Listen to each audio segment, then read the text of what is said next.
Yo, yo, yo. Thanks for checking out my video. Today, my video is about how to fix your blinker and marker light with materials that you might happen to have laying around if the part is not available to you, or if you just want to save a couple bucks. So for the marker light and the blinker assembly, we're going to use just a little bit of wire and some solder and just a bulb. It's an 1157A. The A stands for amber. The 1157 bulb has dual filaments. One will stay lit up when you have the headlights on for the marker light, and the other one will flash when you turn the blinker on. So before we dive into this whole project of soldering wires onto a light bulb and doing all of that, one thing that I do want to express to you is that these DIY handyman type of videos that I make are really for the beginner. So if you are a beginner, a lot simpler option for you would be to use the bulb socket out of a different vehicle. You will usually see a clip attached right here, with the wiring harness coming off of it. Come back here, snip the wires off, take the whole thing with the bulb and the socket, the clip, the wiring harness, just take the whole thing all as one, and you'll end up with something that looks more like this. Now this is a lot smaller light, so we really wouldn't want to use this as a blinker. This would be used more for like a marker light that would be used independently of the blinker or as a license plate light. But this is basically the gist of what you would want. Something with the wires already attached, so you can come back here and strip your wires off and then insert them into the plug that's already on the vehicle that you're working on. Okay, so let's say that you are at the junkyard and that marker light is not available, and you want to go ahead and use the bulb socket off of a different vehicle. Here's how you will take that out.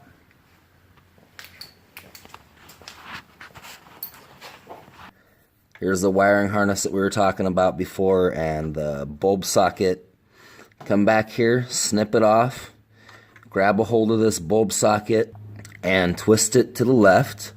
Sometimes you'll have to twist pretty hard for it to come off. They're kind of stuck. Okay, so now that we've discussed a couple different options that you have to fix your marker and blinker light, if this guy right here is not readily available to you, let's go ahead and jump back into what you would do if you were going to choose to use a bulb and some wire and solder that all together. I will need to use both hands to solder the wires onto the light bulb, so I won't be able to film that and show that to you, but I will put up another video here pretty soon about how to solder.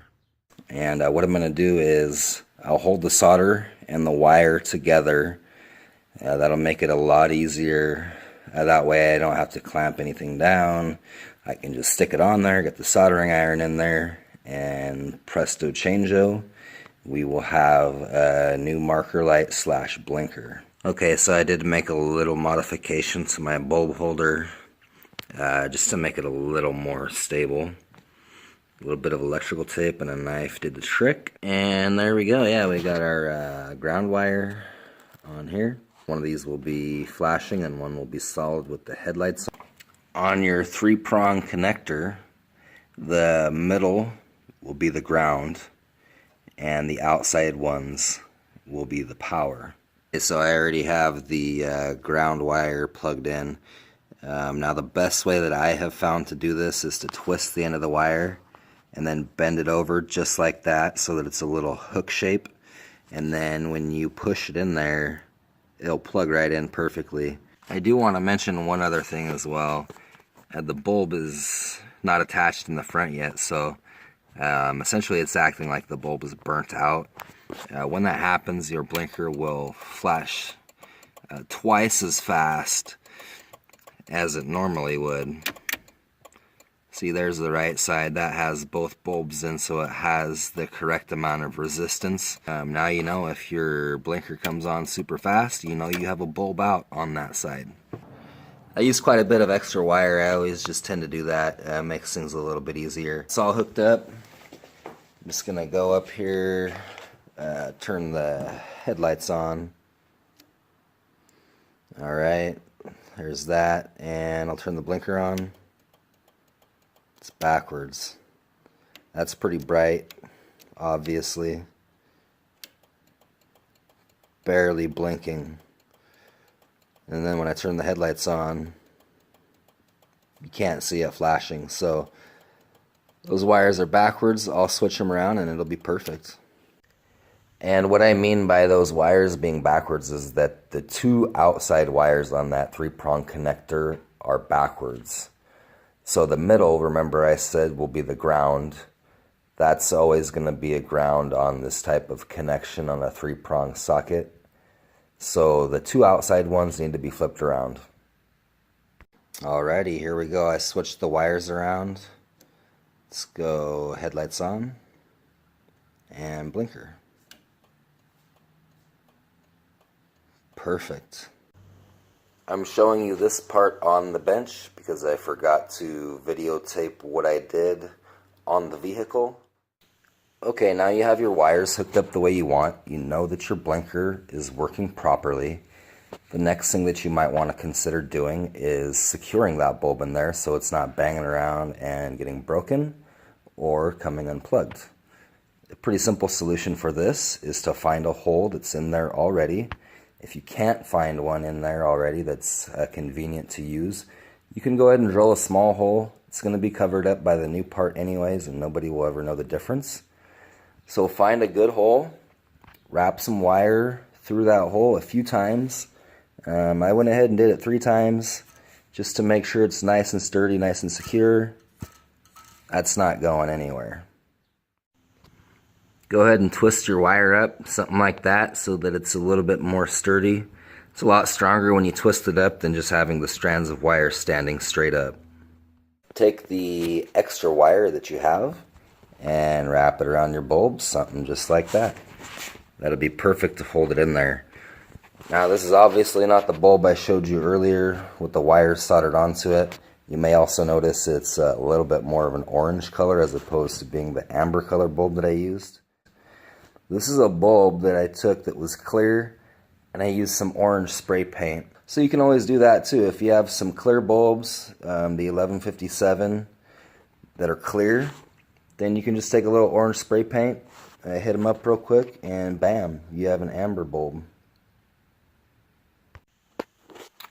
The next step for me was to make a lens cover to protect the bulb using Lexan.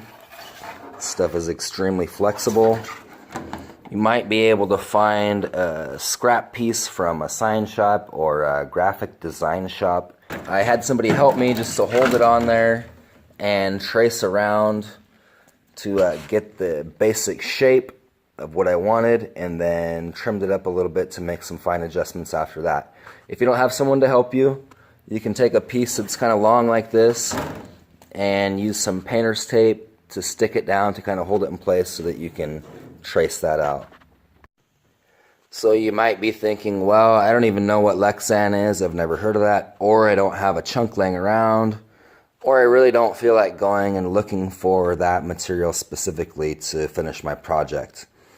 You can also just use a clear packing tape with your amber or orange colored bulb, or you can use a clear bulb and use some lens repair tape that's amber colored that you can get from any auto parts store. But I would recommend putting some kind of protection over your bulb so it doesn't get cracked by debris or rocks flying up on the roadway, especially on the freeway. And these bulbs can get kind of hot. If they get splashed with some water up off the roadway, they can crack. Here's the finished product. I drilled one hole back there behind that connector just to zip tie the connector to the body so that it wouldn't be wiggling around and undoing the wires. Of course, you know, you could just cut the wires off and twist them together. but I'm just trying to save a couple bucks right now. I'll go to the junkyard later and get the corner light, the marker and blinker assembly. So I wanted to leave that plug just the way it was, so I don't have to fix it later. I also drilled some holes and used some zip ties. Put one screw back here to make sure that wouldn't come off. And the last thing that I did was I put some aluminum foil in there to reflect that light back out this way to make it as bright as possible. I also fogged the lens by scuffing it up with some sandpaper, and that looks pretty good. I'm going to turn off the lights in the garage here and kind of get a little bit better feel for how it's going to look at night. Kablamo! Check that out. Man, that's super bright. I am really stoked about that. I think that looks really good. That turned out even better than I thought it would. And I used materials that I had laying around anyways, so man, I'm just super stoked. That looks fantastic. I want to say thank you for watching. I hope you gained some insight, and I hope this video was helpful.